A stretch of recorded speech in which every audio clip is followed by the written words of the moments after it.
नमस्कार दोस्तों, मैं डॉक्टर मनोज कुमार। मैं सीनियर गैस्ट्रेंटोलॉजिस्ट, लिवर स्पेशलिस्ट और एंडोस्कोपिस्ट हूँ। मैं डायरेक्टर हूँ फोर्टिस हॉस्पिटल बसंत कुंज में gastroenterology, liver disease and endoscopy department का। और इसके साथ ही मेरा साकेत में अमर मेडिकल सेंटर के नाम से क्लिनिक भी है। आज मैं आप लोगों के सामने एक टेस्ट के बारे में बात करने जा रहा हूँ जिसे कहते हैं कोलोनोस्कोपी। कोलोनोस्कोपी जब डॉक्टर्स प्रिस्क्राइब करते हैं तो मरीज परेशान हो जाते हैं कि कैसा टेस्ट है, कितना दर्द होगा, इसमें क्या प्रॉब्लम्स होंगी। तो कोलोनोस्कोपी जो है एक टाइप का एंडोस्कोपी होता है। पहले मैं बता दूं एंडोस्कोपी होता क्या है। एंडोस्कोपी एक टेस्ट है जिसके थ्रू डॉक्टर लोग शरीर के अंदर एक दूरबीन के थ्रू देखते हैं, चाहे वो नाक का रास्ता हो, कान का रास्ता हो, मुंह का रास्ता हो, लैट्रिन का रास्ता हो, पेशाब का रास्ता हो, गायने वाले वेजाइनल रूट से जाते हैं।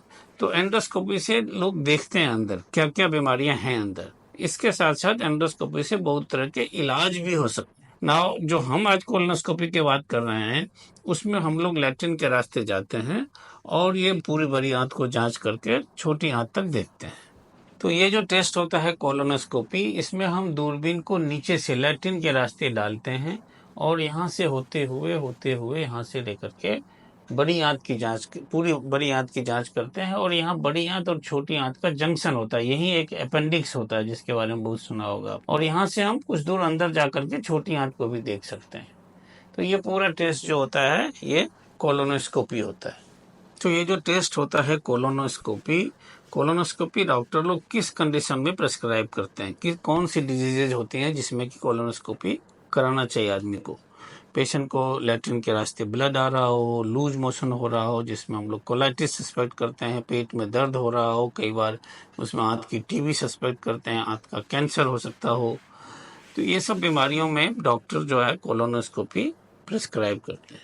और कोलोनोस्कोपी जैसा कि मैंने बता दिया पूरी आंत को देख लेते हैं। इससे हमें पता चल जाता है कि मरीज को जैसे सिंपल ब्लीडिंग हो रहा हो तो ब्लीडिंग एक हेमोरॉइड्स बवासीर से हो सकता है, वो पता चल जाता है। कोलाइटिस हो, कोलाइटिस एक बीमारी होती है जो लंबे समय तक चलती है। आंत में टीबी हो, आंत में कैंसर हो, आंत में पॉलिप मस्सा हो, तो ये सब जांच करने के बाद हमें जब बीमारी का पता चल जाता है तो कुछ बीमारियों का इलाज वही संभव है। जैसे अगर मस्सा है तो फिर हम मस्से को काट के निकाल सकते हैं। बवासीर है तो आजकल नॉर्मली छोटे बवासीर में ऑपरेशन की जरूरत पड़ती नहीं है, हम उसमें इंजेक्शन लगा देते हैं और वो इंजेक्शन से पाइल्स ठीक हो जाता है 2-3 बार इंजेक्शन लगाने से।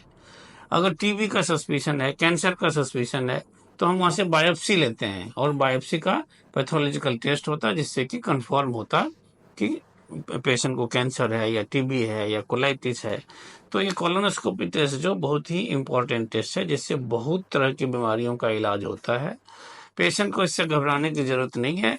ये थोड़ा सा अनकंफर्टेबल टेस्ट जरूर है, इसके लिए हम प्रिपेयर करते हैं, पेशेंट को दवाई देते हैं जिससे कि बिल्कुल लैट्रिन पानी जैसा हो जाता है। अगर पेशेंट एप्रीहेंसिव नहीं है तो हम लोग बिना सेडेशन का भी कर लेते हैं, कई बार हल्का फुल्का सेडेशन देते हैं, कई बार कंप्लीट एनेस्थीसिया के अंदर भी करते हैं। बट ओवरऑल एक बहुत ही सिंपल सा टेस्ट है और इससे बहुत सी जानकारियां, बीमारी के बारे में जानकारियां होती है। अगर आपको प्रिस्क्राइब करते हैं तो इसको करा लेना चाहिए। Thank you.